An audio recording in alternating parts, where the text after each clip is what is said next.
सा सर, आप मुझे नहीं जानते हो सर, मैं आपको अच्छे से जानता हूँ। अच्छा, अंदर आइए, अंदर आइए। साहब मैं आपको 10 अप्रैल का जो दिन था, उस समय मुझे भी कुछ काम था, जब मेरा हॉस्पिटल में मेरे कोई रिश्तेदार था, तब मैंने आपके बारे में थोड़ा मुझे जानकारी मिला कि 10 अप्रैल। हाँ हाँ हाँ, अच्छा अच्छा, अभी याद आया। अच्छा चलो वहाँ बैठ के बात करते हैं। चलिए चलो आओ।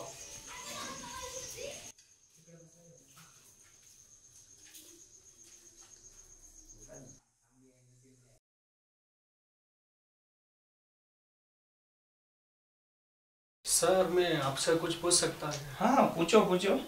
मैं पहले जानना चाहता, आपका नाम पास्टर है क्या? मेरा नाम पास्टर नहीं है, मेरा नाम राजू मानिकम है। और पास्टर जो है ये जैसे अभी आपके समझने के लिए मैं कहना चाहता हूँ कि जो काम मैं प्रभु की सेवा में कर रहा हूँ, तो मेरा एक टाइटल है ये, इसे पास्टर कहते हैं। जैसे धर्म गुरु जैसे होते हैं, जैसे अनेक जातियों में जैसे जो धर्म के जो मुख्य होते हैं उन्हें धर्म गुरु कहते हैं, वैसे हमारे इसमें हमें पास्टर कहते हैं। हाँ, मतलब आप जैसे बोले हमारे में जैसे पंडित बोलते हैं वैसे। बस बस बस बस वैसे ही, सेम सेम। अच्छा, तभी मैं सोचूं कि उस दिन जो भी आ रहा था बोल रहा था हमारे पास्टर बीमार हो गए, पास्टर कैसे पास्टर कैसे। मुझे लगा आपका नाम ही पास्टर होगा, और इतने सारे लोग आ रहे हैं, मतलब आप कुछ तो भी आप बड़ी हस्ती होगी। तो उस दिन से मेरे मन में ये था कि मुझे जानना है कि आप हो तो भी कौन, क्योंकि मैंने बहुत सारे हॉस्पिटल में या बहुत सारे लोगों में ऐसा देखा है कि जब भी हॉस्पिटल में आता कोई उनसे मिलने नहीं आता, कोई नहीं आता।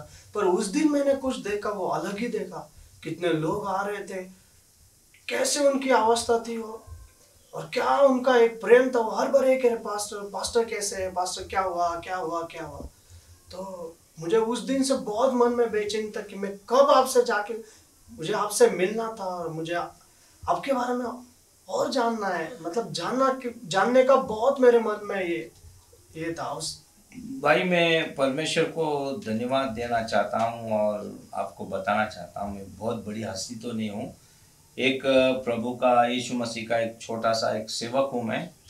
और 10 तारीख के दिन मेरे साथ एक हादसा हो गया, और हादसा ऐसा हो गया कि करीबन 4 बजे मैं उठा, मैंने मेरी वॉकिंग की, फिर मैं आया, मैं प्रार्थना में बैठा, फिर तैयारी तो मेरी हो गई थी वचनों की, वचन मुझे प्रवचन करना था। और उसके बाद फिर मेरी तैयारी की, मैंने नहाया, मैं तैयार हो गया, करीबन 9 बजे मैं चर्च में गया, और फिर प्रार्थना आरंभ हो गई, हमारी आराधना हो गई। उसके बाद मैंने वचन बांटा, और वचन एक खूबसूरत, एक सामर्थ्यशाली था, काफ़ी लोगों ने आशीष पाई। और उसके बाद फिर चर्च छूटा और मैं अपने कामों में बिजी हुआ, खाना खाया, आराम किया। करीबन मैं शाम तक मैं फिर थोड़ा आराम कर रहा था। उसके बाद मेरे एक रिलेटिव का फ़ोन आया, और उन्होंने कहा कि आज हमें बाहर खाना जाना है। मैंने कहा ठीक है, आप आ जाओ। वो करीबन 7 बजे आने वाली थी, लेकिन उसको आने में करीबन 8 साढ़े 8 हो गए।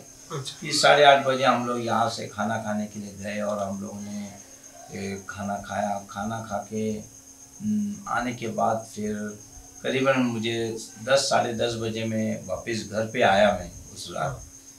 और फिर हमारी जैसी मैं पारिवारिक प्रार्थना होती है, धन्यवाद दे के करीबन हम सो गए।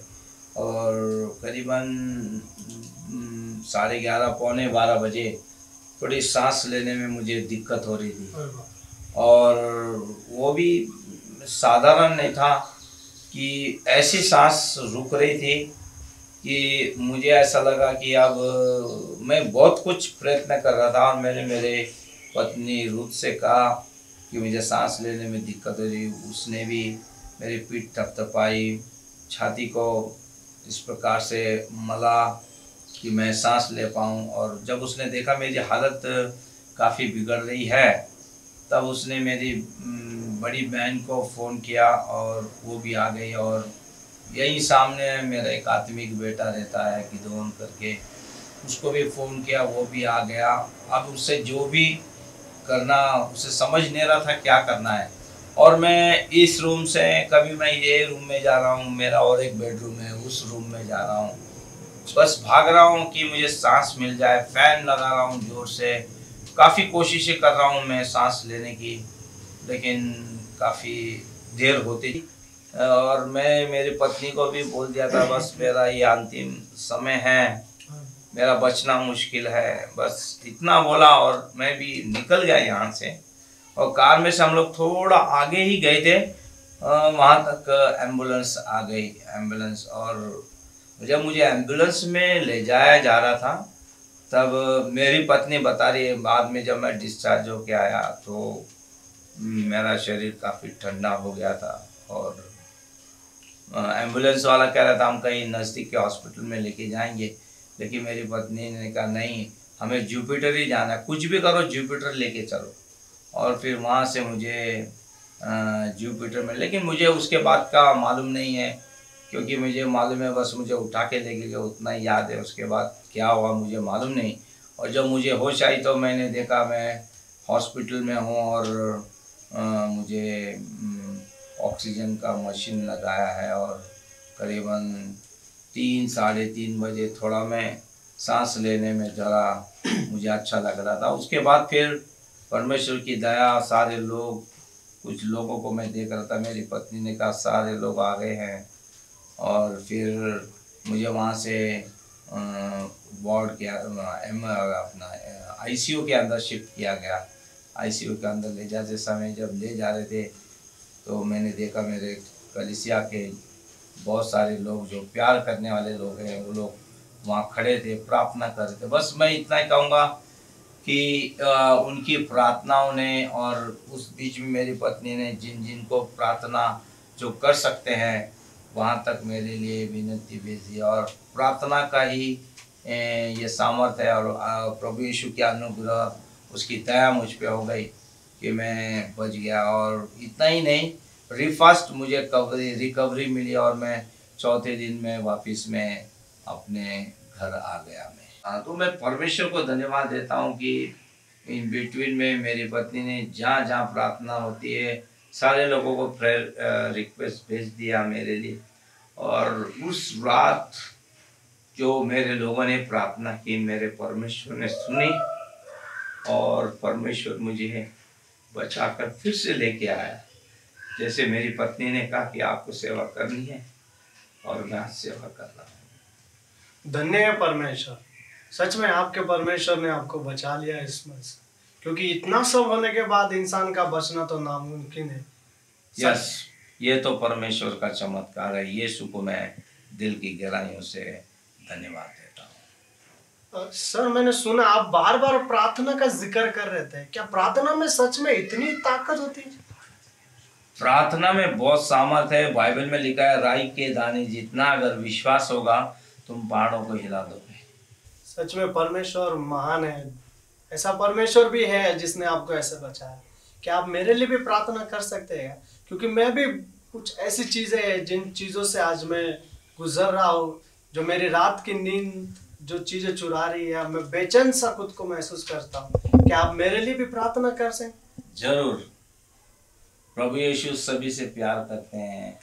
आपको केवल विश्वास करना है। आप कौन है, कहाँ से आए हैं, आप क्या हैं, ये कोई मतलब नहीं रखता। लेकिन जो यीशु पे विश्वास करता है उसके वो अपने जीवन में अद्भुत बातों को देखता है। मैं आपके लिए जरूर प्रार्थना करूँगा ताकि आप भी अपने जीवन में यीशु मसीह का अनुभव करें, वो भी आपको शांति दे। जैसे कईयों की प्रार्थना के द्वारा मेरा जीवन बचा है, आज ये प्रार्थना के द्वारा आप जो अपने लाइफ में अपने जीवन में संघर्ष कर रहे हैं वो खत्म हो जाएगा। प्रार्थना करेंगे। पिता, मैं धन्यवाद देता हूँ और यीशु के सामर्थी नाम से तेरे चरणों में आता हूँ। अस्पताल से आप इस भाई को मेरे पास लेके आए, प्रभु जी मैं धन्यवाद देता हूँ और ये प्रार्थना करने का मौका दिया। परमेश्वर मेरे जीवन में जो गवाही घटी वो बताने का मौका दिया, इसलिए धन्यवाद देता हूँ। और आज इस भाई के लिए विशेष प्रार्थना, जो भी समस्या है, दुख तकलीफ वेदनाएं कष्ट है, यीशु के नाम से निकल जाए। अभी इसी वक्त यीशु के नाम से निकल जाए। इस भाई को शांति दीजिए, आनंद दीजिए और उद्धार का अनुभव दीजिए। और प्रभु इस भाई की सारी मनोरथाओं को पूरा कीजिए। और इस वक्त आप छू रहे हैं, मैं धन्यवाद देता हूँ। आपके सामर्थ को मैं खोलता हूँ, सारे अंधकार की सामर्थ्य को मैं यीशु के नाम से बांधता हूँ। आपने हमारी प्रार्थना सुन ली, धन्यवाद यीशु के नाम में, आमीन। भाई आप विश्वास करो, प्रभु यीशु ने आपकी प्रार्थना सुन ली है। धन्यवाद सर।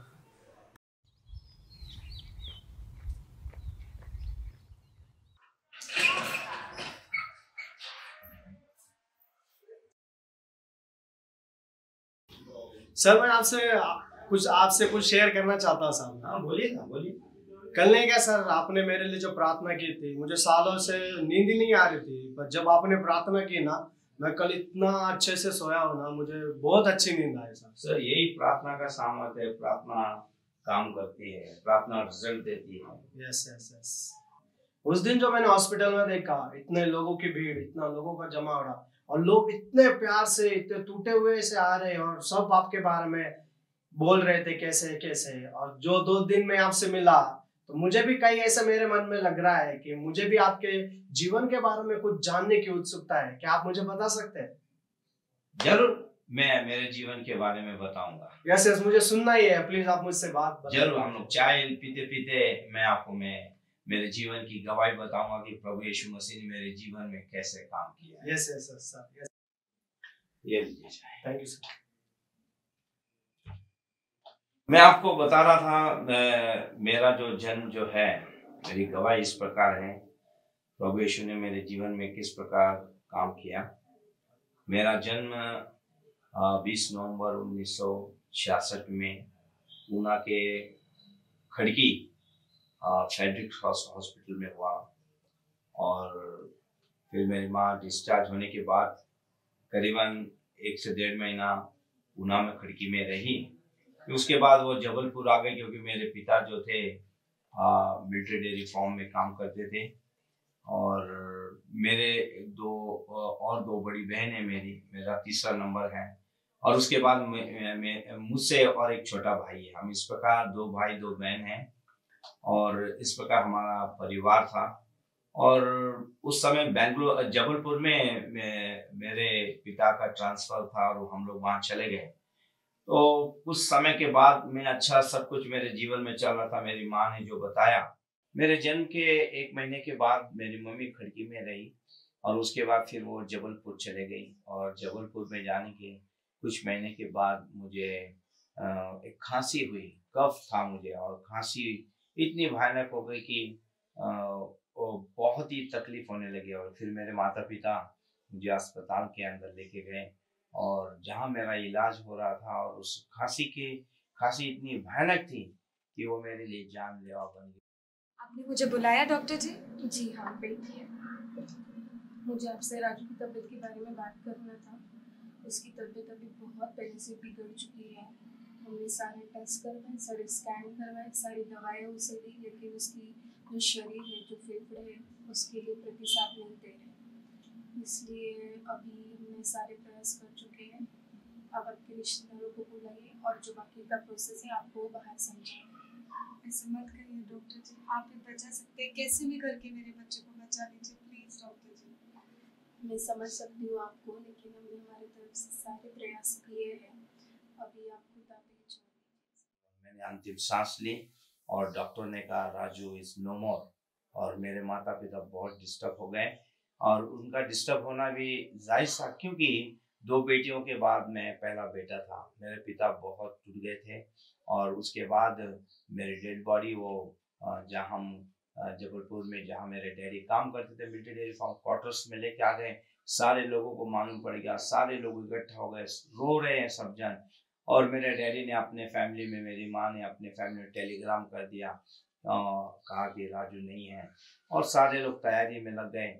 मेरा कॉफिन बॉक्स तक मेरे घर में आ गया था, और सुबह का सारा इंतजार हो रहा था, सारा इंतजाम कर दिया था।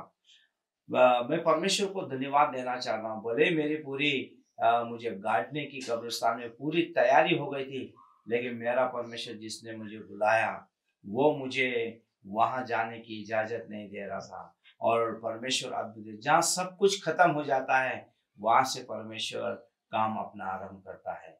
और मैं परमेश्वर को धन्यवाद देता हूँ, क्योंकि बाइबल का कलाम कहता है, परमेश्वर का वचन कहता है यिर्मयाह 29:11 में, यहोवा की ये वाणी है, जो कल्पनाएं मैं तुम्हारे विषय में करता हूँ उसे मैं जानता हूँ। और परमेश्वर की कल्पनाएं मेरे लिए बिल्कुल अलग थी।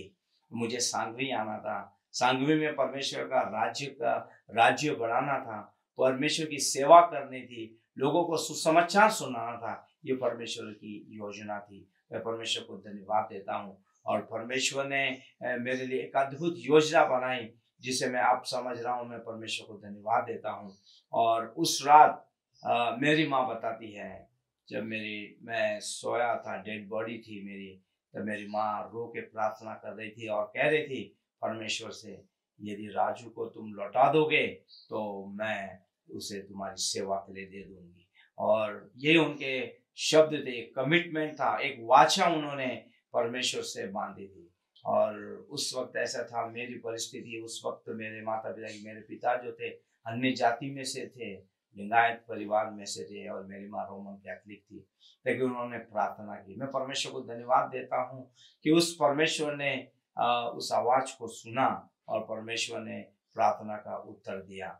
और मैं बताना चाहता हूँ कि सब अभी सुबह की तैयारी में लगे कि अब ले जाना है, ये करना है, लेकिन इस दौरान जब ये सब तैयारी हो गई, कॉफिन बॉक्स सब आ गया, लोग आ गए, आसपास के लोग आ गए, और करीबन 6 बजे जिस तरह मैं उठता था वैसे ही मैं रो के उठा मैं। परमेश्वर ने मुझे नया जीवन दिया, उसके नाम को मैं धन्य कहता हूँ, क्योंकि जैसे उसने मेरे लिए कल्पनाएं बनाई हैं केवल वो जानता था। क्योंकि वो नहीं चाहता था कि मैं उस बचपन में ही मर जाऊं, लेकिन वो चाहता था मैं आगे आके सेवा करूं, उसकी महिमा करूं, अनेक लोगों को मैं नासवत कर यीशु का नाम में बताऊं। और मेरी माँ ने आंसू बहाते हुए परमेश्वर को धन्यवाद दिया और परमेश्वर की महिमा की, परमेश्वर। और जो मेरे परिवार के अंदर, मेरे वहाँ के आसपास के लोगों में जो एक मातम था, दुख था, वो दुख जो है आनंद के अंदर बदल गया। फिर हम लोग रानीखेत गए। रानीखेत से हम लोग मेरठ आ गए, मेरे डैडी का ट्रांसफर हो गया और वहाँ पे हम लोग करीबन 1-2 साल रहे। लेकिन 1975 में एक दुखद घटना घटी मेरे परिवार में। 27 जनवरी 1975 में मेरे पिता का देहांत हो गया। और फिर वहाँ से हम लोग पुणे आ गए, क्योंकि हमारे पास कोई ऑप्शन नहीं था। और पुणे में मेरे नानी, मौसी, मामा, मामी थे ये लोग। लेकिन मेरे पिता की इच्छा थी कि मेरी माँ खुद काम करे, ना वो अपने घर जाए ना उनके घर जाए। लेकिन माँ इतनी डिस्टर्ब हो गई थी कि इन 4 बच्चों को मैं कैसे संभालूं, कैसे इनका पालन पोषण होगा, और इस सदमे के अंदर वो थी। और फिर ऑप्शन ना होते हुए हम लोग पुणे में आ गए। हम लोग खड़की से बोपड़ी शिफ्ट हो गए और 2 रूम ऐसे एक छोटे मकान में हम लोग रहने लग गए। 2 भाई 2 बहन हम लोग रहने लग गए। माता जी बड़ी, मेरी जो माँ थी बड़ी कष्टालु थी और हमारी आर्थिक परिस्थिति बहुत ही खराब थी। पिताजी के जाने के बाद पेंशन मिलता था और फिर मेरी माँ काम करने लग गई। एक बार ऐसा मौका आया, दूसरों के घरों में बर्तन मांजने का काम उसने चुन लिया और इस प्रकार हमारा गुजारा होता था। मेरी बड़ी बहन करीबन 16-17 साल की थी, वो भी नौकरी पे लग गई। इस तरह हमारा गुजारा। मेरा बचपना पूरा बोपड़ी में गया और मेरे कुछ मित्रों के साथ एक बार मैं नदी के उस पार गया। शैतान नहीं चाहता था कि मैं आगे आके सेवा करूं, वो मुझे मारना ही चाहता था। लेकिन परमेश्वर को धन्यवाद हो, जब जब उसने मृत्यु या मौत को मेरे करीबी में लेके आया, परमेश्वर ने मुझे बचा लिया। तो ऐसा हुआ कि उस साल बरसात भी नहीं हुई और ये नदी के अंदर जो पाला जो आता है ये काफी बढ़ चुका था और इतना काफी मात्रा में बढ़ गया था कि पाले पे पाला डाल के लोग इस किनारे से उस किनारे आराम से जा सकते थे। और ऐसे ही मेरे मित्रों ने बोला चलो हम लोग इस किनारे से उस किनारे जाएंगे, मतलब बोपड़ी से हम सांगवी आएंगे। और उन मित्रों के साथ मैं भी निकल के आ गया और बड़ा अच्छा लग रहा था। हम ये साइड में था, तभी ये साइड में बिल्डिंग नहीं, सारी खेतियां थी और किसी ने मेरी माँ से कह दिया कि राजू उस पार गया है, और मेरी माँ डंडा लेके आ गई, काफ़ी मारा करती थी। और मैंने दूर से मेरी माँ को देख लिया, मेरे दोस्त से बोला भाग, अम्मा आ गई है, नहीं तो छोड़ेगी नहीं। हम जल्दी से क्रॉस करके उस नदी के उस पार बैठ जाएंगे और अम्मा से कहेंगे कि हम तो यहीं बैठे थे, बाकी लोग वहाँ गए, मैं तो यहीं बैठा हूँ। और जब हम दौड़ रहे थे, मैंने कल्पना तक नहीं किया, और मेरे पीछे मेरा दोस्त दौड़ रहा था। एक बीच में एक थोड़ा सा गैप था, उसमें मेरा पैर गया और मैं पूरी तौर से अंदर चले गया। वो पीछे था और उसने आकर मुझे वही रफ्तार से उसने मुझे बाहर निकाल दिया। मैं पूरा भीग चुका था। अगर परमेश्वर उसको मेरे लिए नहीं भेजता तो मेरा बचना नामुमकिन था। इस प्रकार परमेश्वर ने मुझे और एक जीवन दिया, क्योंकि मुझे आके सेवा करने दी। जैसे वचन के अंदर लिखा है यिर्मयाह 29:11 के अंदर, यहोवा की यवानी है, जो कल्पनाएं मैं करता हूँ उसे मैं जानता हूँ, क्योंकि परमेश्वर ने मेरे लिए अलग कल्पनाएं बनाई थी, अलग योजना को उसने बनाया था। इसलिए मेरे लिए मृत्यु आना असंभव था और वहां से मैं बाहर निकल के आया। परमेश्वर को धन्यवाद। इस तरह बचपन में मेरा जीवन बीतते चल जा रहा था, बड़े दुखों कष्टों से था। और उसके बाद फिर मेरा जीवन चलते समय बड़े कष्टों से गुजरने लग गया, क्योंकि घर की आर्थिक परिस्थिति बहुत ही खराब थी। और फिर मैंने सोचा कि चलो अपने जीवन को समाप्त कर दे, और उस उद्देश्य से मैं नदी में छलांग लगाने के लिए जाया करता था। लेकिन परमेश्वर ने मुझे छलांग लगाने से हर बार रोक दिया, और मन में एक ही आता था, चलो आज नहीं कल, कल नहीं परसों। और इस प्रकार मेरा समय बीत गया। जो मेरे आत्मिक माता पिता हैं, मैं उन परमेश्वर के बाद उनका धन्यवाद देता हूँ। अपने बेटे के समान उन्होंने मुझे संभाला। एंड्रू अंकल और मंदा आंटी के लिए मैं दिल से आभारी हूँ, जिन्होंने अपनी रोटी में से मुझे रोटी दी, प्यार दिया, सबसे बड़ी बात। और वो मुझे चर्च में लेके जाने लग गए। चर्च में कहा चलो जाएंगे। मेरी माँ कैथलिक होने के कारण हम लोग कैथलिक चर्च जाया करते, वहाँ सब जगह मूर्तियाँ हुआ करती थी, लेकिन यहाँ मूर्तियाँ नहीं थी। मैंने कहा ये चर्च कैसा है। मुझे एक मौका मिला वहाँ सेवा करने का, चर्च साफ़ करने का, गार्डन में पानी डालने का, और मैं वहाँ पे काम करें। करीबन 7 साल मैंने वहाँ पे काम किए। चर्च साफ़ करने के बाद मैं एक अभिनय किया करता था, खाली चर्च में खड़ा होकर मैं मेरे पास्टर जैसे संदेश देते वैसे संदेश दिया करता था।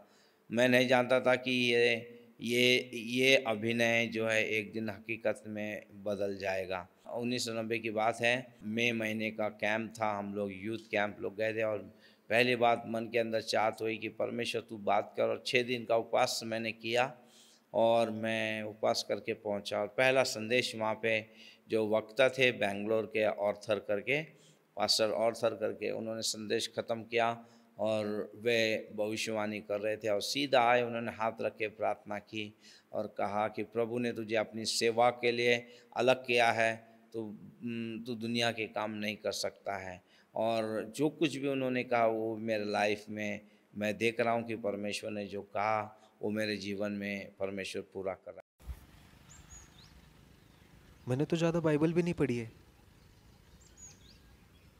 पर मैंने गिदोन के बारे में सुना है। गिदोन ने परमेश्वर की परीक्षा ली थी।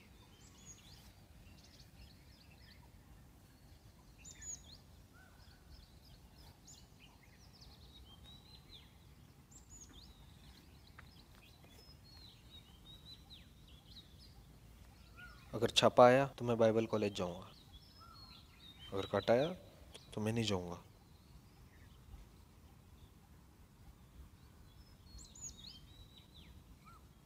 सिक्का उड़ाया और काफ़ी समय के बाद जाके देखा छापा। मैंने कहा अब मुझे कोई भी रोक नहीं सकता, क्योंकि मुझे परमेश्वर ने बुलाया। इस प्रकार बाइबल कॉलेज जाने की मैंने तैयारी। मुझे बाइबल कॉलेज जाना है, लेकिन मेरे पास कुछ भी नहीं है, ना धन है, ना राशि है, ना कपड़े हैं। मैं कैसे जाऊं? लेकिन मुझे जाना है। एक ही हफ्ते के अंदर परमेश्वर ने अद्भुत रीति से काम किया। मेरे पास्टर ने उस संडे के दिन नीति सूत्र मुझे आज भी मालूम है 3 अध्याय से मार्गदर्शन किया, और मुझे मेरे लिए प्रार्थना की। और मैंने वहाँ से विदा करते हुए मैं उदयपुर के लिए निकला, और परमेश्वर बहुत सहायता के हाथ दिए, और परमेश्वर मुझे बाइबल कॉलेज में लेके गया। 1 साल मेरा वहाँ बीता। प्रार्थना के साथ बहुत सारी चीज़ों का अनुभव मिला, और मैंने अपने जीवन की शुरुआत की। 3 साल के पूरे अध्ययन के बाद, ग्रेजुएशन के बाद फिर मैं पूना आया। पूना में आने के बाद जो हमारे पास जो अब नहीं हैं, रेवरेंड मैथ्यू बुडल जो परमेश्वर के घर चले गए हैं, उन्होंने कहा अब तू क्या करेगा। तो सांगवी और विश्रांतवाड़ी ये 2 जगह मेरे सामने थी और मैं प्रार्थना करने लग गया। प्रभु धन्यवाद, आपने मुझे बाइबल अध्ययन पूरा करने के लिए मदद की और मैं जानता हूँ कि आपने मुझे माँ के गर्भ से ही चुना है और जो कल्पनाएं मेरे लिए है वो हित की है, हानि की नहीं। प्रभु मेरे सामने 2 चुनाव हैं, सांगवी और विश्रांतवाड़ी। आप मुझे अगुवाई कीजिए, कहाँ पे मैं सेवा करूँ। और परमेश्वर ने सांगवी के लिए अगुवाई की और सांगवी में हम लोग ने हमारे काम को आरंभ किया। एक परिवार से हमने आरंभ किया। परमार फैमिली के लिए मैं धन्यवादित हूँ क्योंकि यहाँ से मैंने अपनी सेवा को आरंभ किया और धीरे धीरे वहाँ पे 3-4 परिवार मुझे मिले और हम लोग घर में मैं विज़िट करता था और घर में ही मैं जाया करता था। बट शुरुआत के समय का बड़ा ही एक आनंद अलग था। एक प्रार्थना का जुनून था और हम लोग एक सुबह की एक प्रार्थना करते थे। करीबन सुबह 4 बजे मैं मेरे घर से निकलता था और मैं सांगवी आता था, हर एक को उठाता था और इस प्रकार हम लोग उठ के फिर हम लोग स्कूल के अंदर पहले हम लोग एक घर में लेते थे, वहाँ इकट्ठा होकर हम लोग सुबह की प्रार्थना करते, फिर बाद में अपने अपने घरों को चले जाते या लोग काम पे चले जाते। इस प्रकार हमारी शुरुआत सांगवी से हुई और उसके बाद फिर वो घर के बाद हम एक स्कूल के अंदर आए। फिर स्कूल में भी आने के बाद फिर वहाँ से हम लोग शिफ्ट हो गए, हम और एक दूसरी जगह गए और फिर ऐसे कुछ एक घटना घटी जिसके कारण वहाँ से भी हमें छोड़ना पड़ा। मानो ऐसा लग रहा था जैसे इजराइल लोग जैसे एक एक पड़ाव के बाद कनान की ओर बढ़ रहे थे और हर एक पड़ाव में वो कष्टों का सामना कर रहे थे।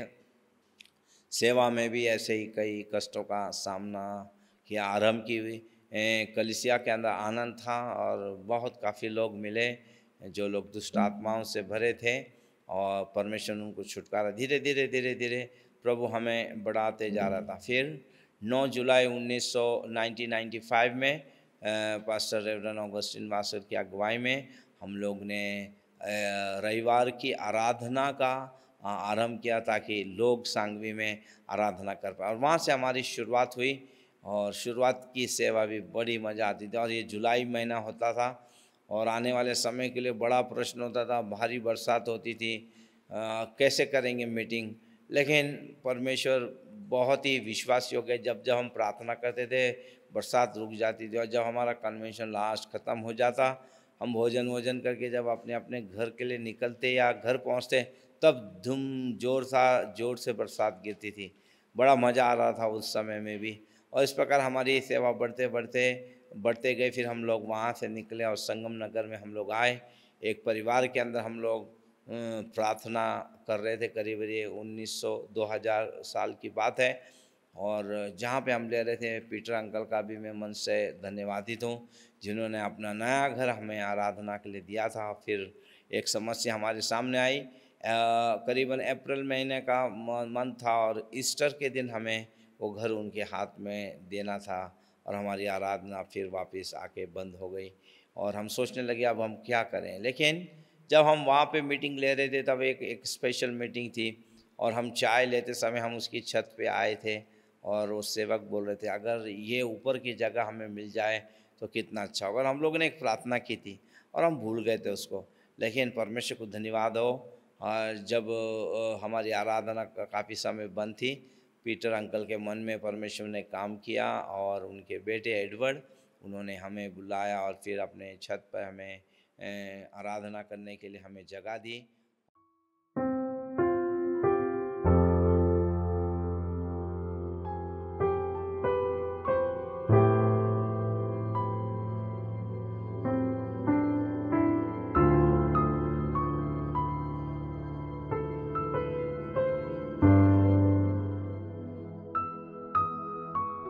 परमेश्वर को मैं धन्यवाद देता हूँ, परमेश्वर की स्तुति करता हूँ। मेरा जीवन ही परमेश्वर ने एक अद्भुत और एक चमत्कारी बनाया और मेरे जीवन के अंदर हर एक चीज़ परमेश्वर ने अपने समय में दी है। मैं परमेश्वर को बहुत ही धन्यवाद देता हूँ। बाइबल कॉलेज करने के बाद करीबन 7 साल मेरे बीत गए सेवा करते हुए और हमें बाइबल कॉलेज में सिखाया गया था कि जब आप लोग सेवा करेंगे तब आपका विवाह होना बहुत ज़रूरी है और साथ में आप लोगों को सेवा करना है।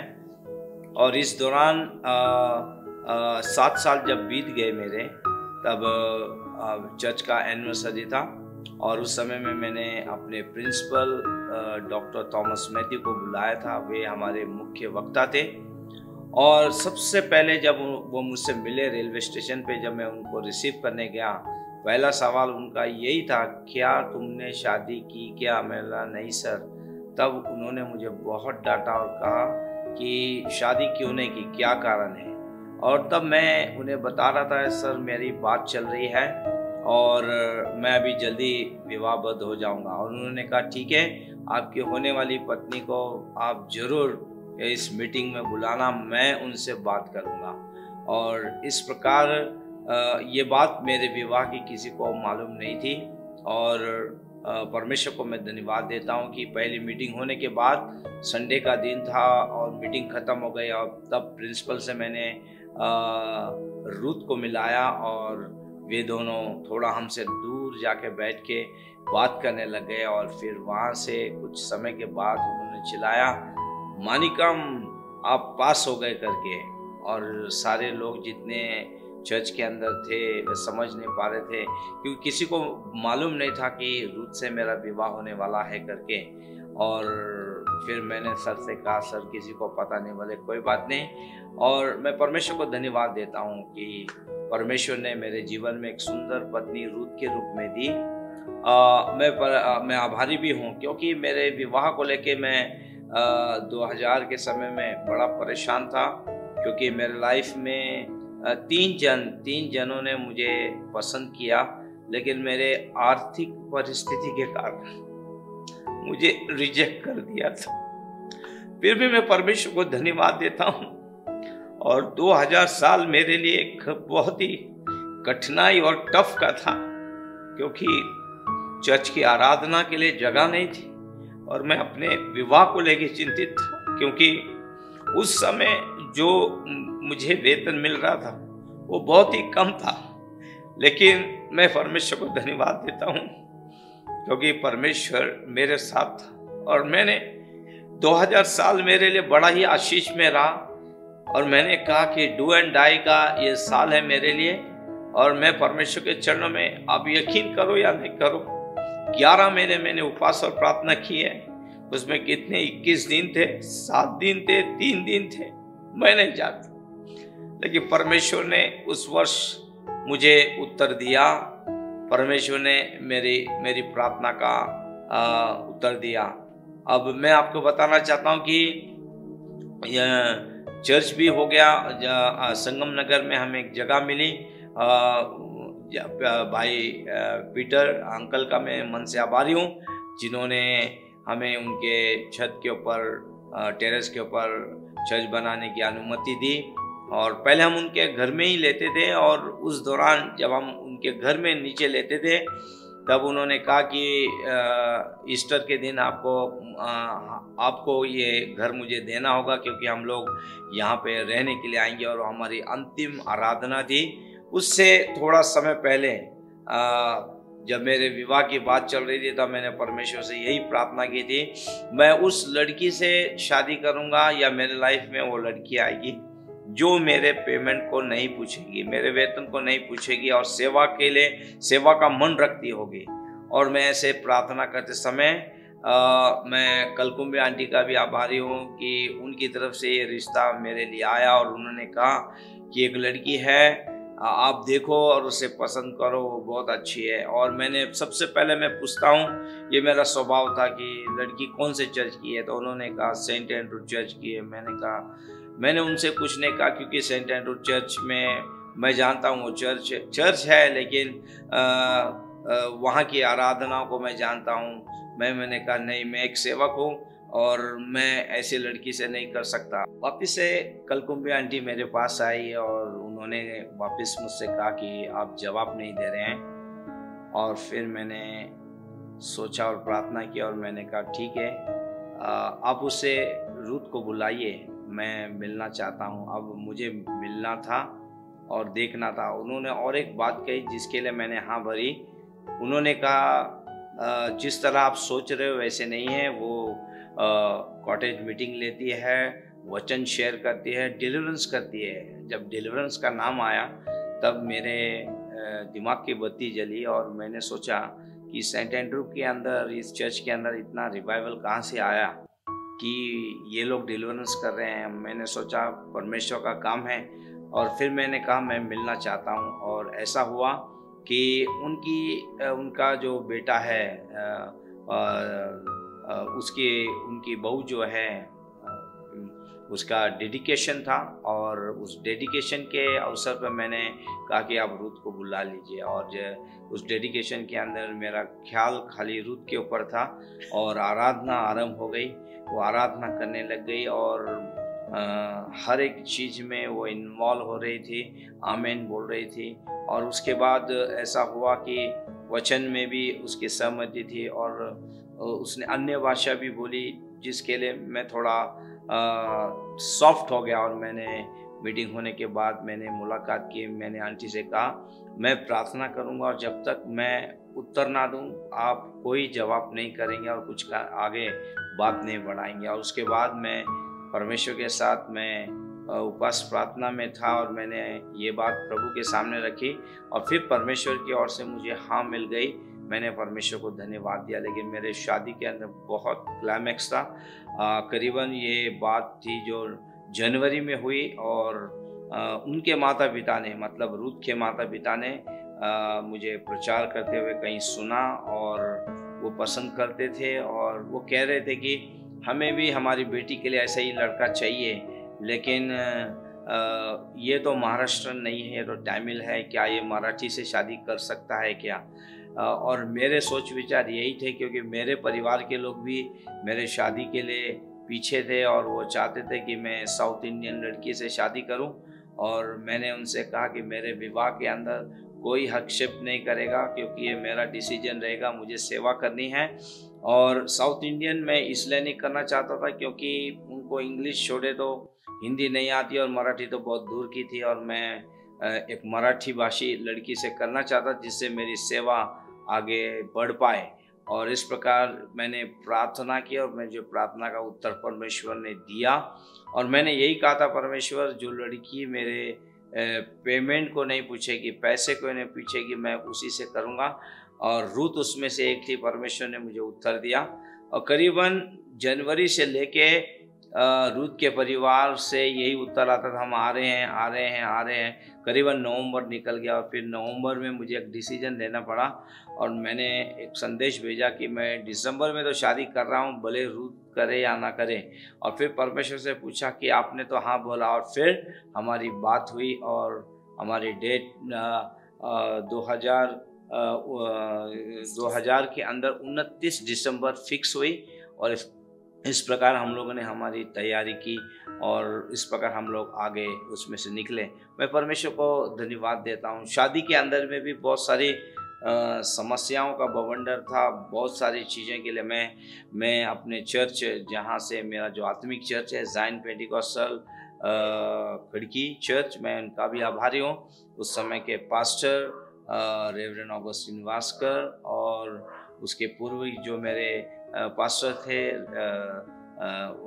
Reverend SS घुरपड़े। और उसके बाद मैं परमेश्वर को धन्यवाद देता हूँ वहाँ के उस समय के सेक्रेटरी और बाद में जो पास्टर बने रेवरेंड मैथ्यू बुडल, मैं उनका भी आभारी हूँ। उन्होंने बहुत सहकार्य किया और ख़ास करके बोर्ड के अंदर के जितने लोग थे सहकार्य उन्होंने किया। इस विवाह के अंदर मैं नहीं जानता कहाँ से कैसा पैसा आया, क्या आया, मैं इतना जानता हूँ मैंने हमारे ब्रदर जो मनी अंकल थे उनसे कहा था और उन्होंने सारा बोझ उठाया, जिम्मेवारी उठाई। और पास्टर साहब का भी मैं धन्यवाद देता हूँ, रेवरेंड मैथ्यू बुडल का। उन्होंने अपनी गाड़ी सजा के भेजी और होटल तक मुझे भेजा। इस प्रकार सारा सहयोग मुझे मिला और परमेश्वर की स्तुति और महिमा हो। और परमेश्वर ने सारे फाइनेंस को मेरे लिए उपलब्ध कराया। इस प्रकार मेरी शादी 29 दिसंबर 2000 में मेरी शादी हुई। मैं परमेश्वर को धन्यवाद देना चाहता हूँ। और मैं और एक कहने के बाद ख़त्म करना चाहता हूँ कि भले हमारे बच्चे नहीं हैं, लेकिन परमेश्वर हमें इतने, ये पूरे चर्च के इतने आत्मिक बच्चे दिए हैं कि हमें कभी किसी भी बात की घटी नहीं हो गई। हमारी बीमारियों में खड़े हो जाते हैं, हमारे समस्या में खड़े हो जाते हैं। हर तरह से उन्होंने हमें शारीरिक, हर तरह से वो हमारे लिए ब्लेसिंग है। यही सबसे बड़ी बात है, हमें किसी बात की कमी नहीं है। और ये जो हमारे अंदर का एक की जो घटी थी, ये बच्चों ने पूरे कर दी है। उसके लिए मैं परमेश्वर को धन्यवाद देता हूँ। आणि मी पण खूप आशीर्वादित होते पास्टर, ज्यावेळेस हे लेकरं मम्मा म्हणतात ना, मी एक विचार करते, अरे जगातल्या लोकांना एक किंवा ना 2च मुलं आहेत, परंतु मला चर्चमध्ये किती लोक आहेत, किती लेकरं आहेत माझे, की जे मला आहे ना, ज्यावेळेस रुथ मम्मा म्हणतात ना, त्यावेळेस एक वेगळा आनंद माझ्या हृदयामध्ये उतरून येतो. आणि हा आनंद आहे ना, देवाने मला दिलेला आनंद आहे. आणि म्हणून मी नेहमी म्हणते पास्टर, म्हणजे आता मी सांगते तुम्हाला की सपोज मी गेले किंवा तुम्ही गेले ना, तर एक बाप ज्या वेळेस जगामधला मरतो ना, त्याला रडण्यासाठी फक्त 2 मुलं असतात. परंतु पास्टर, ज्या वेळेस आपल्याला काय होईल ना, तर आपल्यासाठी रडणारे, आपल्यावर प्रेम करणारे शेकडो लेकरं देवाने आम्हाला दिलेले. आणि मी देवाला धन्यवाद देते या सर्व लेकरांसाठी, त्यांच्या योगदानासाठी, त्यांच्या समर्पणासाठी.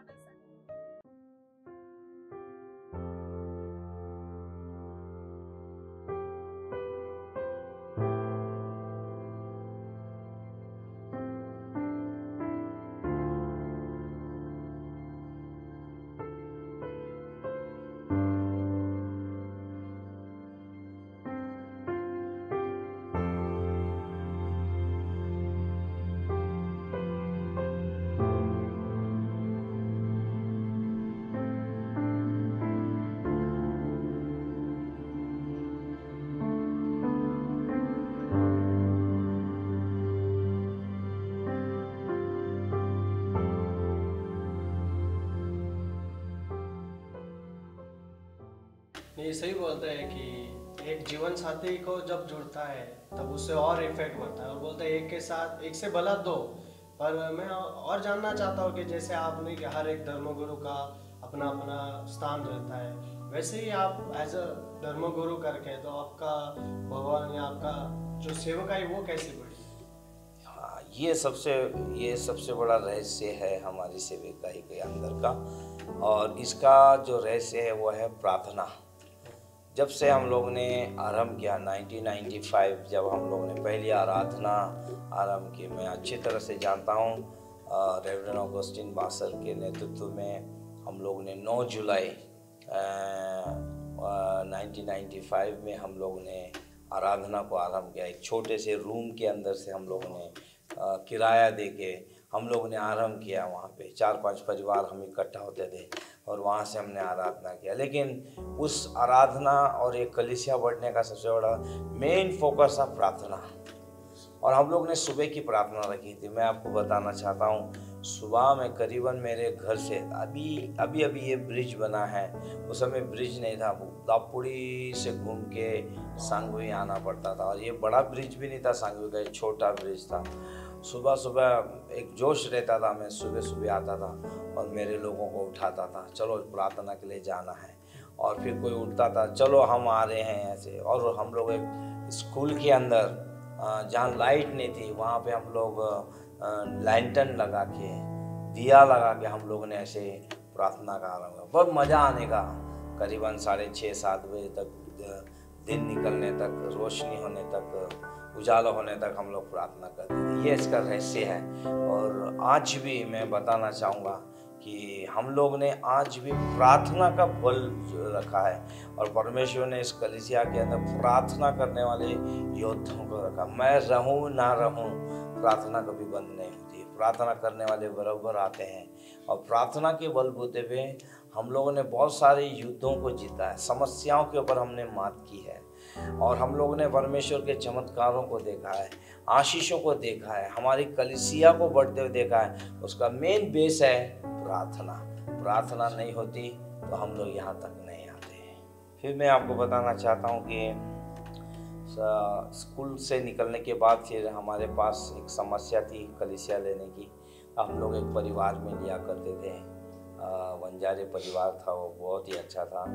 और उस परिवार में थोड़ी दिक्कत ये आ रही थी कि लोग इस प्रकार कहते थे, इस परिवार में कैसे प्रभु भोजन हम लेंगे। उनकी बात भी सही थी। फिर हम लोगों ने देखना कि कलीसिया कैसे और आगे बढ़ेगी, और सारे लोगों की बात सुनने के बाद संगम नगर में हमारे खड़की चर्च में ब्रदर पीटर अंकल जाते थे। उन्होंने अपने घर का, उन्होंने ऑलरेडी घर वहाँ बना दिया था 1 BHK, उसमें वो रहने के लिए नहीं आए थे।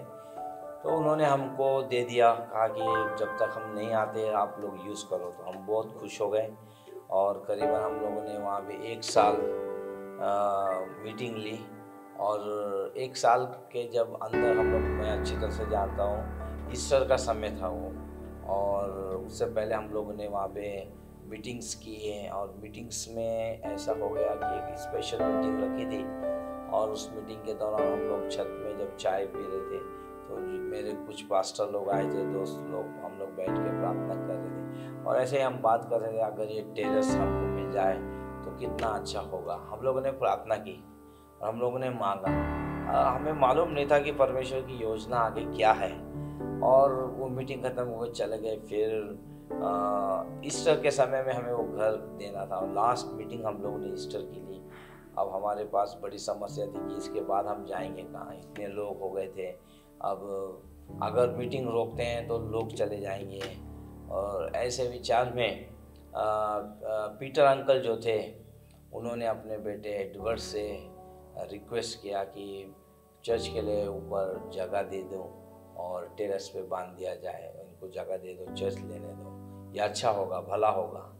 और फिर खड़की चर्च के ऑफिशियल बोर्ड ने उनसे बात की, और फिर लीज के ऊपर करीबन 10 साल के लीज के लिए हम लोगों ने पैसा खर्चा करके एक आराधना का भवन वहाँ पे बनाया, ताकि वहाँ पर परमेश्वर की आराधना हो सके। इस प्रकार वहाँ पर हमारी मीटिंग जो है ये आरंभ हो गई और चलने लगी। करीबन 2000 से लेके 2007 तक करीबन हम लोग 7 साल वहाँ रहे। कई मीटिंग्स हो गए प्रभु के, कई माइटी मैन ऑफ गॉड, प्रभु के दास दासी लोग आए, उन्होंने सेवा की, और चर्च धीरे धीरे अब ग्रोथ होने लगा था, अभी रफ्तार पकड़ने लग गई थी। मैं परमेश्वर को धन्यवाद देता हूँ। फिर यहाँ पर 2008 के बाद जब यहाँ पे आराधना आरंभ हो गया, तब हमारे जो चेयरमैन है वो भी बदल गए। रेवरेंड ऑगस्टिन भास्कर निकलने के बाद फिर उनके स्थान पर सितंबर माह में मैथ्यू बुडल, मतलब रेवरेंड मैथ्यू बुडल चेयरमैन बन गए। उनके पास एक दर्शन था, उनके पास एक काम करने का तजुर्बा था, और फिर मैं उनसे मिलने लगा। मैंने कहा हम लोग आउटरीच में जाके सेवा करेंगे नगर साइड में। और अमूल के लिए भी मैं धन्यवाद देता हूँ, उस बेटे के लिए। अब वो पास्टरशिप कर रहा है, अब नगर में उसका भी चर्च है। उसने 2-3 पास्टरों से मुझे मिलाया, और वे लोग आए, उन्होंने कहा हम मिलकर आपके साथ सेवा करना चाहते हैं। और फिर मैंने कहा ठीक है। नवंबर माह था, फिर मैं करीबन जनवरी के समय में थोड़ा जब सारी मीटिंगों से बाहर आया, और फिर मैंने जनवरी में जाके नगर में उनके जगहों में जाकर मैंने सर्वे किया उनके साथ। करीबन 800 किलोमीटर में घुमा मोटरसाइकिल में, ये ड्राइव करके। फिर देखने के बाद फिर मैं वहाँ से लौटा, और लौटने के बाद, और ये इसके बिहाइंड भी एक कारण है आउटरीच करने का। 2008 में ही हमारे लिए एक प्रोफेसी हुई थी कि इस चर्च के द्वारा परमेश्वर 100 चर्च बनाएगा, मतलब वो दर्शन परमेश्वर हमें दिया। अब उस दर्शन को लेके हम लोग प्रार्थना कर रहे थे। अब जब ये मौका मिला, जब वो लोग हमारे साथ मिलना चाहते थे, सेवा करना चाहते थे, तो मुझे याद आया कि परमेश्वर ये बिहाइंड कर रहा है। और इस प्रकार फिर मैंने हमारे पास्टर साहब जो उस समय के जो चेयरमैन थे रेवरेंड मैथ्यू बुडल, उनसे मैंने शेयर किया, और उन्होंने एक शब्द ना बोलते हुए उन्होंने कहा ठीक है राजू तू कर ले, जाके देख कैसा क्या है। फिर मैं देखने के बाद मैंने उन पास्टरों को बुलाया। फिर हम लोगों ने 2 पास्टरों को उस समय रखा। एक पैठन में हम लोगों ने सेवा आरंभ की, जहाँ पास्टर का नाम है पास्टर प्रभाकर घाट विसावे। और फिर हम लोग ने यहाँ पे 30 गांव से थोड़ा अंदर जो है पिंपल गांव करके है, वहाँ हम लोगों ने आरंभ किया। वहाँ पे पास्टर प्रभाकर तिजोरे हैं और इस प्रकार हम लोगों ने वहाँ पे आरंभ किया। और पास्टर मैथ्यू बुलुल ने वहाँ पर इस आराधना के लिए उस रूम को डेडिकेट किया और वहाँ पे अभी कलीसियाएँ आरंभ हो रही हैं। तो परमेश्वर को मैं धन्यवाद देता हूँ। फिर बाद में हमारे साथ पास्टर संतोष जुड़ गए। तो इस प्रकार 3 पास्टर तो हमारे साथ हमारे बैनर में काम कर रहे हैं और 5-6 पास्टर जिनको हम आउटस्टैंडिंग में मदद कर रहे हैं, वो परमेश्वर को धन्यवाद हो, वो सेवा कर रहे हैं। तो इस प्रकार हमारा दर्शन बढ़ रहा है। और ये 3 पास्टरों के अलग अलग गाँव में भी जाके सेवा कर रहे हैं। तो वहाँ पे भी कलीसिया मतलब करीबन इनके ही अगर ये तीनों पास्टरों को अगर हम ले लें तो इनके 3-3, 4-4 ब्रांचेस मतलब ऐसे हमारे 12-13 कलीसिया तो या भी इस वक्त हो गई हैं। और बहुत सारे पास्टर लोग हमसे मिल रहे हैं, जुड़ना चाहते हैं। हम प्रार्थना कर रहे हैं आने वाले समय में परमेश्वर का जो दर्शन है वो पूरा होगा, क्योंकि उसने कहा है और वो अपने समय में वो उसे पूरा करेगा। तो इस प्रकार हमारी सेवा चल रही है। ये सब बातें सुन के कितना अच्छा लगता है और सच में ऐसा लगता है कि परमेश्वर जो कहता है वो पूरा करता है। यस, ये प्रभु का काम है, प्रभु को महिमा। तो इस प्रकार हमारी सेल मीटिंग बढ़ने लग गई और मैं परमेश्वर को धन्यवाद देता हूँ। आज के समय में तो काफ़ी बढ़ गई है। जो एक परिवार से हम लोगों ने आरंभ किया था, अब तो वहाँ बैठने के लिए जगह नहीं है। परमेश्वर को मैं धन्यवाद देता हूँ, परमेश्वर की स्तुति करता हूँ। परमेश्वर उनकी स्तुति ले और परमेश्वर उनको विस्तारित करे, बढ़ाए। इस तरह हमारा जब आउटरीच बढ़ने लग गया और हमारा चर्च भी अब ग्रोथ होने लग गया था काफ़ी, और इस बीच में हम लोग के मीटिंग्स भी बढ़ने लगे। हम लोग ने सेल मीटिंग डाल दी, हमारे एल्डर्स आ गए। फिर इसी दौरान हम लोग ने सारे टीम को जो है चर्च को टीम वर्क में मैंने बांट दिया ताकि काम हल्का हो जाए। फिर संडे स्कूल आरंभ हो गया। फिर कोहेल पर टीम हमारी आ गई है, अब आराधना की टीम आ गई है। उसके बाद मैं आपको कहना चाहूँगा प्रेयर वॉरियर की टीम आ गई है। उसके बाद इस प्रकार हमारे सेल मीटिंग बढ़ गई है। तो सारे मीटिंग से हमारी बढ़ते चले गई। और जब हम ये सब तैयारी कर रहे थे, अब ऐसा लग रहा था कि अभी हमारे उस टास्क की और बहुत तेज़ी से हम पहुँचेंगे। तभी 2014 5 सितंबर एक हादसा हो गया। मैं एक परिवार से प्रार्थना करके लौट रहा था बॉम्बे बेंगलोर हाईवे के ऊपर मेरा एक्सीडेंट हो गया। मैं गिर गया, करीबन 1 घंटा वहाँ मैं गिरा था और मेरा हाथ जो है डिस्लॉक हो गया। और जिस कारण ऐसा लगा कि बस अभी ख़त्म हो रहा है क्या। और उस दिक्कत से मैं 1 महीने के बाद में बाहर निकला। और मुझे अच्छी तरह से आज भी याद है कि करीबन 15 या 14 नवंबर के समय था वो, और संडे का था। संडे होने के बाद खाना खा के हम सो के मैं जैसे ही उठ रहा था, आराम कर रहा था, तो मुझे एक प्रकार का एक वीकनेस जैसा लग रहा था। और मैं उसे शब्दों में नहीं कह सकता था, वो मेरा माइल्ड अटैक था। और फिर मैं समझ नहीं पाया। मैं दूसरे दिन गया, फिर तीसरे दिन गया। डॉक्टर ने उस समय मेरे सारे रिपोर्ट्स निकाले, मेरे प्लेटलेट देखे, सब ठीक है। और फिर मेरा जो मेन डॉक्टर था उसने कहा इसका एक ECG निकालो। और जब ECG निकाला तो उसमें काफ़ी चेंज था और उन्होंने मुझे बिठाया। सिस्टर जॉन के लिए भी धन्यवाद देता हूँ। मेरे लिए बहुत ब्लेसड बहन रही है मेरे लिए। मुझे वो भाई कहती हैं और एक बहन का बहुत बड़ा प्यार मिला मेरे लिए। मेरी कलीसिया के लिए वो एक आशीष में रही है। और उनसे कहा कि व्हील चेयर लाओ। उनको भी नहीं समझा कि व्हील चेयर किसके लिए बुलाया जा रहा है। फिर बोला इसको बिठाओ और सीधे ICU में ले जाके एडमिट करो, इसको माइल्ड अटैक आया है। और मैं भी शॉक हो गया क्योंकि मैं तो ड्राइव करके मैं और रूथ हम दोनों गए थे। और फिर जब मुझे एडमिट किया गया तो मुझे अभी ऐसा लगा कि मैं सब कुछ मेरा ख़त्म हो गया, ये मेरे साथ क्या हो रहा है करके। लेकिन परमेश्वर का एक वचन मेरे मन में आया, तू मरेगा नहीं जिएगा, मेरे कामों का वर्णन करेगा। और ये वचन जब मेरे अंदर गूंज रहा था, नेक्स्ट डे एक प्रभु के दास आए, उन्होंने तेल लगा के मेरे लिए प्रार्थना की। ब्रदर चंद्रा करके थे, वो आए ICU में और यही वचन उन्होंने मेरे लिए वापस। मैंने कहा प्रेस गॉड। प्रभु की कुछ योजना है, हालेलुया। और मैं उसमें से बहुत जल्दी रिकवरी होकर घर आया। फिर मेरा एंजियोग्राफी किया गया, मुझे बाईपास बोला गया। मैं बाईपास तक गया, हॉस्पिटल तक गया, लेकिन फिर मेरा निर्णय मैंने चेंज कर दिया और फिर मैं माधोबाग गया। इस प्रकार मेरा बाईपास तो नहीं हुआ, लेकिन परमेश्वर के अनुग्रह से मैं बच गया और इस प्रकार मैं सेवा कर रहा हूँ। अब तो काफ़ी ग्रोथ हो गया है चर्च और बढ़ रहा है। नए नए लोग आ रहे हैं, नए नए परिवार आ रहे हैं, लोग ब्लेस्ड हो रहे हैं, टूटे हुए परिवार बने हैं यहाँ पर, शांति पा रहे हैं, आनंद पा रहे हैं, प्रभु में ग्रोथ हो रहे हैं।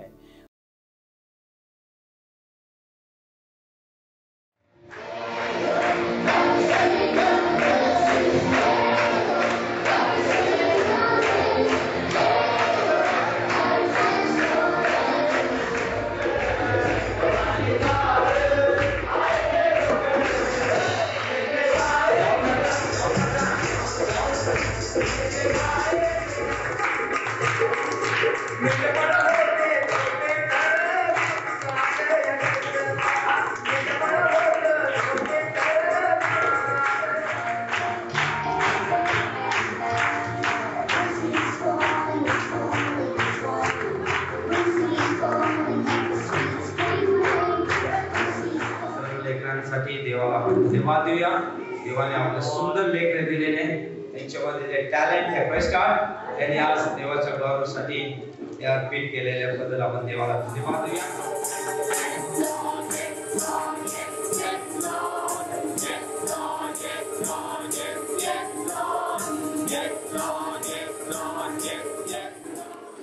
Almighty God, loving and good Father, we want to thank you for this evening hour that you have given to us. We praise you, we worship you, we glorify you, O Lord.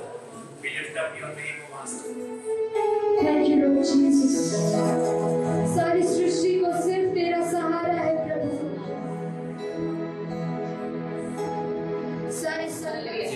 थोड़ा सा वचन हम परमेश्वर के Bible से सुने और उसके बाद हम लोग जाएंगे. It is time for us to listen to the word of God. Then we Very soon we are going to see our children are dancing and performing their talents for the Lord. आता खूपच लवकर आपण पाहणार आहोत की आपली मुलं नाचत आहे आणि परमेश्वरासाठी ते कला ते संपत आहे. और सबसे बड़ी बात है कि कोविड के समय में जब हम सेवा नहीं कर पा रहे थे, असमर्थ थे, तो जवानों का मुझे साथ मिला और उन जवानों के अंदर के लिए भी मैं धन्यवाद देता हूँ. नए नए आइडियाज़ मिले. मोबाइल से हम कभी सेवा कर रहे थे, ऑनलाइन कर रहे थे, फिर धीरे धीरे हम लोगों ने सोचा कि हम एक कैमरा लेंगे और फिर एक मीडिया टीम बनी हमारी. 2020 के अंदर ही मीडिया टीम का निर्माण हो गया और परमेश्वर ने फिर हमें कैमरा लेने के लिए अनुग्रह दिया और बहुत सारी चीज़ें हुई जिसके कारण. और आज हमारा Zion.tv ये एक चैनल है जिस पे से हर हफ्ते संदेश जा रहे हैं. बहुत सारे लोग देश विदेश में, सारे लोग, बहुत लोगों ने आशीष पाए, उन्होंने अपने संदेश दिए. हमें प्रेयर रिक्वेस्ट आ रही है उनकी और मैं परमेश्वर को इस प्रकार हमारी सेवा धीरे धीरे बढ़ते गए. फिर हम लोगों ने यूथ सेलिब्रेशन किए, यूथ मीटिंग हो गई, फिर हमारा यहाँ संडे स्कूल सेलिब्रेशन होगा. इस प्रकार एक मज़ा है हमारी सेवा के अंदर और हम लोग सेवा करते हुए इस प्रकार हम लोग आगे आ रहे हैं. और बहुत सारे एक्टिविटीज़ हम लोगों ने रखे, सेमिनार रखे हम लोगों ने, ताकि हमारा चर्च ग्रोथ हो और एक तेज़ी पाए. तो इस प्रकार हम लोगों में आए और इस प्रकार फिर हम लोगों ने आगे चल के यूथ लीडर, यूथ सब डाले और इस प्रकार से यूथ अभी काफ़ी अच्छा काम कर रहा है, यूथ बढ़ रहे हैं और परमेश्वर इस कलीसिया को आशीष दे रहे हैं. और मेरी यही प्रार्थना है, ज़ायन और विस्तारित हो पूरा पश्चिम उत्तर दक्षिण. हाँ, कितना बढ़िया है. मैं भी आपके चैनल के बारे में सुना और मैंने भी आपके चैनल के बारे में देखा, सब्सक्राइब किया और कुछ भी ऐसे संदेश भी सुने जिसके कारण मैं बहुत आशीषित हुआ. मैं भी सब्सक्राइब किया, मैं भी आपके जो संदेश मुझे मिलते हैं मैं सुनता हूँ और उनके कारण मैं भी बहुत आशीषित होता हूँ. परमेश्वर कितना भला है, क्योंकि मैंने जिस परिस्थिति में आपको देखा था और आज जिस परिस्थिति में आपको देख रहा हूँ, या मैंने जो आपके बारे में सुना, इतना सब होके भी आपको परमेश्वर ने रखा और आपके द्वारा मैं तो आशीषित हुआ ही हुआ. मेरे जैसे और कितने सारे लोग हैं जो आपके द्वारा आशीषित हुए. मैं परमेश्वर को धन्यवाद देता हूँ. वो भला है, बहुत सामर्थ्य है और परमेश्वर के बाद मैं सबसे ज़्यादा मेरी कलीसिया को धन्यवाद देना चाहता हूँ, क्योंकि मेरी ऐसी परिस्थिति 2 बार मैं मौत के मुंह में जब था तो उन्होंने घुटने टेक कर मेरे लिए जो प्रार्थना, ये प्रार्थना ही मेरा गेम चेंजर है। मैंने आपको बताया कि ये कलीसिया का बेस ही प्रार्थना के ऊपर है, और उन्होंने जो प्रार्थना की, ये प्रार्थना के द्वारा मैं वापस बच गया और मैं 4 दिन में वापस लौट के आ गया। 4 दिन में आ गया, डॉक्टर भी आश्चर्य हो गया, और 4 दिन में मैं लौट के आ गया। इसके लिए, इस आनंद में हम लोग ये 25th चर्च एनिवर्सरी हम बड़े धूमधाम के साथ मना रहे हैं। और मेरी यही प्रार्थना है, परमेश्वर इस कलीसिया को 25 के बाद 50, 50 के बाद 75, जब तक प्रभु ना आए, संभाल के रखे आनंद से और इसको विस्तारित करे, ये मेरी प्रार्थना है। और मैं अंत में एक बात बताना चाहता हूँ कि जहाँ पर मनुष्य के सोच विचार खत्म हो जाते हैं, जहाँ मनुष्य आके रुक जाता है, जहाँ वो दुर्बल हो जाता है, जहाँ वो झुक जाता है, जहाँ वो कुछ नहीं कर सकता है, वहाँ से परमेश्वर अपने नए काम को मनुष्य के लिए करता है। उसने मेरे लिए किया, मेरे जाइन इस फैमिली के लिए किया, मैं उसका कोटि कोटि धन्यवाद देता हूँ। मैं परमेश्वर का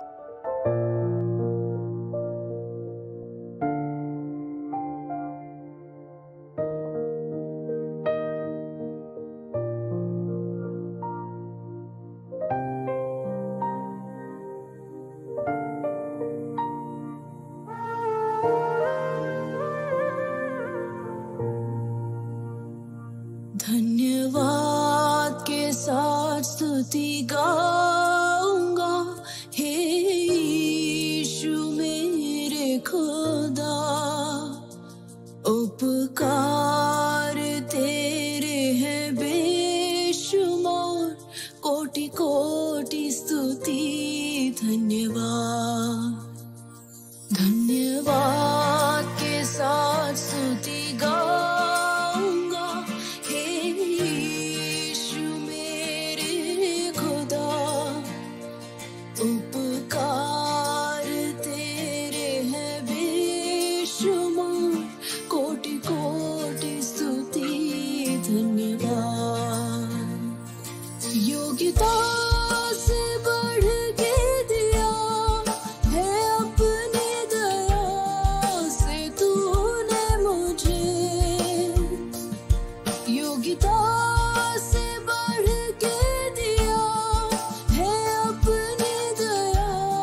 should